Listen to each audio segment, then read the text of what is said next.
कैलाश पर्वत अपने आप में बहुत रहस्यमय है। क्या आपने मानसरोवर झील का नाम सुना है? रूपकुंड का पानी जब सूखता है तो वहां से बहुत सारे इंसानों के कंकाल निकलते हैं। एक पूरा बसा बसाया गांव जहां हर शख्स, हर इंसान, हर चेहरा एक रात में गायब हो गए। द्वारका के अवशेष सच में मिले हैं, मगर एलोरा मंदिर एक ऐसा मंदिर है जिसे एक विशाल चट्टान से काटकर और ऊपर से नीचे की ओर बनाया गया है मंदिर का लटका हुआ खंभा। इस मंदिर में पूजा करने का और अपनी इच्छा व्यक्त करने का तरीका यह है कि इस खंभे के नीचे से एक चादर, चुन्नी निकाली जाती है और इन दरवाजों के अंदर बहुत सारी कीमती ज्वेलरी, प्राचीन सिक्के और अन्य बेशकीमती चीजें मिली हैं। नमस्ते दोस्तों, भारत केवल विविधताओं का देश ही नहीं बल्कि अनगिनत रहस्यों और अद्भुत रहस्यमय स्थानों का खजाना भी है। यहाँ हर कोने में कोई न कोई कहानी छिपी हुई है जो सुनने वाले को हैरान कर देती है। आज मैं आपको भारत के 9 ऐसे रहस्यमय स्थानों के बारे में बताने जा रहा हूँ जिनके पीछे छिपे रहस्य विज्ञान भी नहीं सुलझा पाया है। तो चलिए इस रहस्यमय सफर की शुरुआत करते हैं। आज हम बात करेंगे भारत के 9 रहस्यमय स्थानों के बारे में। नमस्ते, क्या आपने कैलाश पर्वत का नाम सुना है? सुना ही होगा। कैलाश पर्वत अपने आप में बहुत रहस्यमय है, लेकिन सिर्फ यह ही नहीं, इसका जो स्थान पृथ्वी पर है वह भी अद्भुत है। इसके स्थान की रहस्यपूर्णता भी आश्चर्यजनक है। कैलाश पर्वत को पृथ्वी के मुंह का द्वार भी कहा जाता है और यह उत्तर ध्रुव से 6666 किलोमीटर दूर और दक्षिण ध्रुव से 6666 गुना 2 किलोमीटर दूर स्थित है। क्या आप समझ रहे हैं? यह कोई संयोग नहीं है। मुझे तो लगता है यह एक खास वजह से है। कैलाश पर्वत में क्या खास है? बहुत से लोगों ने कैलाश पर्वत के बारे में ढेर सारी बातें सुनी हैं। मैं कोशिश करूंगा कि आपको कुछ नई बातें बताऊं। जैसे कि कैलाश पर्वत में जाने वाले लोगों का अनुभव कुछ ऐसा रहा है कि वहां जाने पर उनके नाखून और बाल 3 गुना तेजी से बढ़ते हैं। उदाहरण के तौर पर, अगर आपके नाखून 1 हफ्ते में बढ़ते हैं तो वहां 2-3 दिन में वही स्थिति हो जाती है। और यह भी माना जाता है कि वहां जाने से लोगों की उम्र तेजी से बढ़ने लगती है। इस बारे में विज्ञान के पास कोई पुख्ता जवाब नहीं है। शायद यही एक और कारण है जो कैलाश पर्वत के रहस्यों में छुपा है, और इसी वजह से हम लोग माउंट एवरेस्ट तो चढ़ सकते हैं जो कैलाश पर्वत से भी ऊंचा है, लेकिन कैलाश पर्वत पर कोई नहीं चढ़ पाता। क्या आपने मानसरोवर झील का नाम सुना है? मुझे यकीन है आपने सुना होगा। मानसरोवर लगभग सभी ने सुना है और यह कैलाश पर्वत के पास स्थित है। शांत, पवित्र और रहस्यमय। मानसरोवर झील का नाम लगभग सबने सुना है और यह कैलाश पर्वत के फुट हिल्स पर स्थित है। शांत पानी जैसे हर अन्य झील में, मानसरोवर झील के पास ही एक और झील है जिसके बारे में कम लोग जानते हैं और उसका नाम है राक्षस ताल। राक्षस ताल का पानी खारा है जैसे समुद्र का पानी, और हाँ, आप इसे पी नहीं सकते। इसके आसपास कोई वनस्पति नहीं होती, न ही फूल या पत्तियां। और सबसे अजीब बात यह है कि राक्षस ताल में लगातार लहरें उठती रहती हैं। विज्ञान के पास इस सवाल का अब तक कोई पुख्ता जवाब नहीं है कि एक ही जलवायु और ऊंचाई में 2 अलग-अलग झीलें, जिनका पानी, तासीर और स्वभाव एकदम अलग-अलग है, क्यों और कैसे ऐसी स्थिति उत्पन्न हुई है। अब थोड़ा सा नीचे उतरते हैं उत्तराखंड की ओर, जो एक बेहद खूबसूरत जगह है और यहाँ बहुत सारी अद्भुत जगहें हैं। नैनीताल उत्तराखंड में स्थित है, लेकिन एक और कमाल की रहस्यमय जगह है जिसे रूपकुंड कहते हैं। रूपकुंड का पानी जब सूखता है तो वहां से बहुत सारे इंसानों के कंकाल निकलते हैं। मानव कंकाल की हड्डियां, और इसी कारण इसे स्केलेटन लेक भी कहा जाता है। कई लोग यहाँ एक निश्चित समय पर पूजा करने भी जाते हैं, लेकिन विज्ञान ने अब तक इस सवाल का कोई जवाब नहीं दिया कि इतने सारे मानव कंकाल किसके हैं, ये कहां से आए, इतने सारे लोग यहाँ क्या करने आए थे और उनकी मौत कैसे हुई। रूपकुंड झील में पाए गए कंकालों की उम्र के बारे में अभी तक पक्का जवाब नहीं मिल पाया है। हालांकि वैज्ञानिक अध्ययन के मुताबिक ये कंकाल लगभग 1000 से 1200 साल पुराने हो सकते हैं, लेकिन सही उम्र का निर्धारण अभी भी एक रहस्य बना हुआ है। कुछ शोधकर्ताओं का मानना है कि ये कंकाल एक बड़े आघात या प्राकृतिक आपदा के कारण वहां आए होंगे, जैसे कि तूफान या बर्फबारी, लेकिन इस पर अभी भी काफी शोध और जांच की आवश्यकता है। भारत में उत्तराखंड और इन पहाड़ों से निकलकर हम चलते हैं राजस्थान। राजस्थान में एक गांव है जिसका नाम है कुलधारा। यह गांव अब राजस्थान पर्यटन का हिस्सा बन चुका है और आज भी शाम के समय अंधेरे के बाद यहाँ घूमने जाने की अनुमति नहीं है। आपको पता है कुलधारा गांव का दूसरा नाम क्या है? भूतों का गांव। दोपहर के 2 बजे जाइए या सुबह 11 बजे जाइए, उस वक्त भी वहां जाकर एक अजीब सी घबराहट होती है, डर लगता है। एक पूरा बसा बसाया गांव जहां हर शख्स, हर इंसान, हर चेहरा एक रात में गायब हो गए और आज तक हमें नहीं पता कि एक पूरा गांव कहां चला गया। अब वहां सिर्फ खाली घर हैं। रात भर रातों रात पूरा गांव वहां से उठकर चला गया होगा।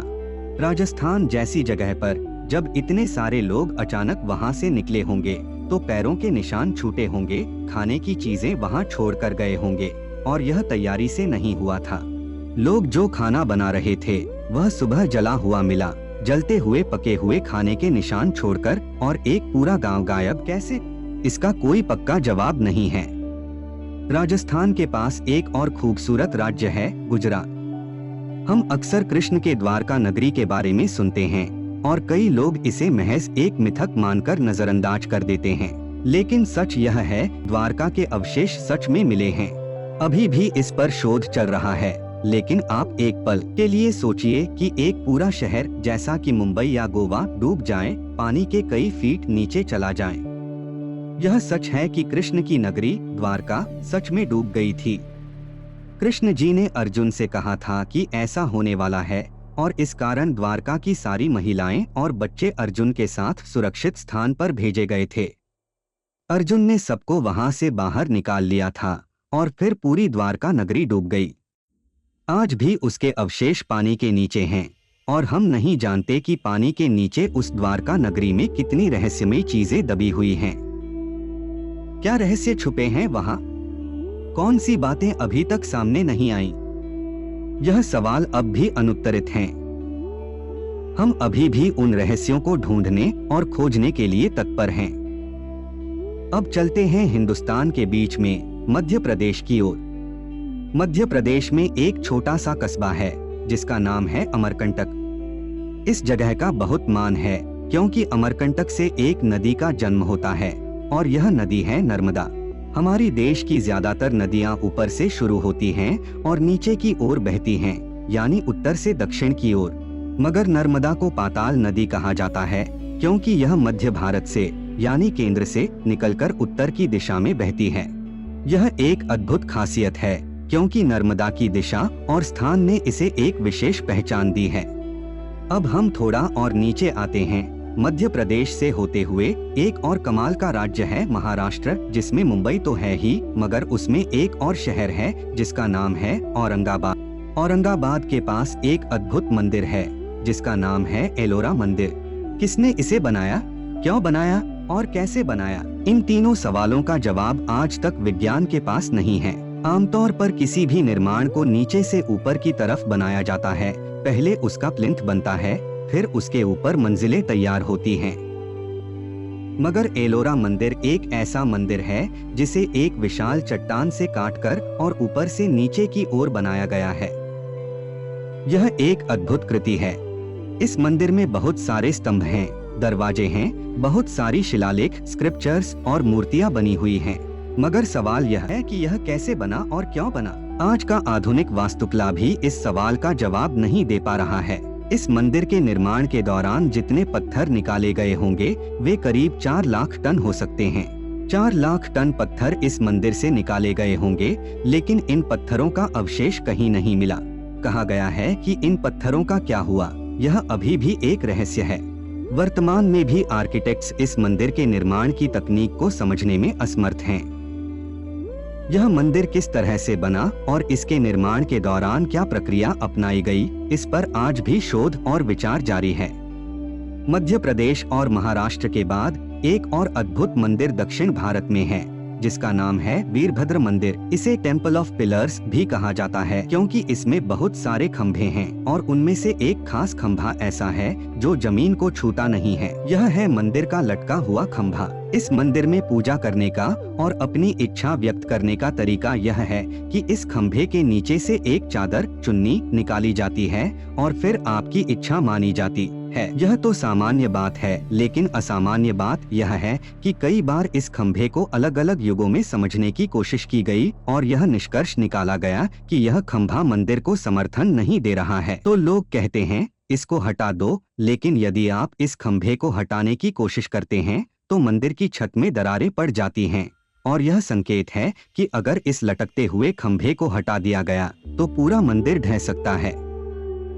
तो सवाल यह उठता है, यह लटकता खंभा कैसे काम करता है? यह कैसे हुआ? अगर यह खंभा मंदिर को समर्थन नहीं दे रहा है तो इसे हटाने से मंदिर क्यों गिर सकता है? आज के आधुनिक आर्किटेक्ट्स और इंजीनियरिंग के पास इसका कोई ठोस जवाब नहीं है। यह एक और रहस्य है जो अभी तक अनसुलझा है और इसे लेकर कई सवाल बने हुए हैं। यह आखिरी और सबसे दिलचस्प और रहस्यमय जगह है पद्मनाभ स्वामी मंदिर। इस मंदिर में कई दरवाजे हैं जिन्हें खोला जा चुका है और इन दरवाजों के अंदर बहुत सारी कीमती ज्वेलरी, प्राचीन सिक्के और अन्य बेशकीमती चीजें मिली हैं।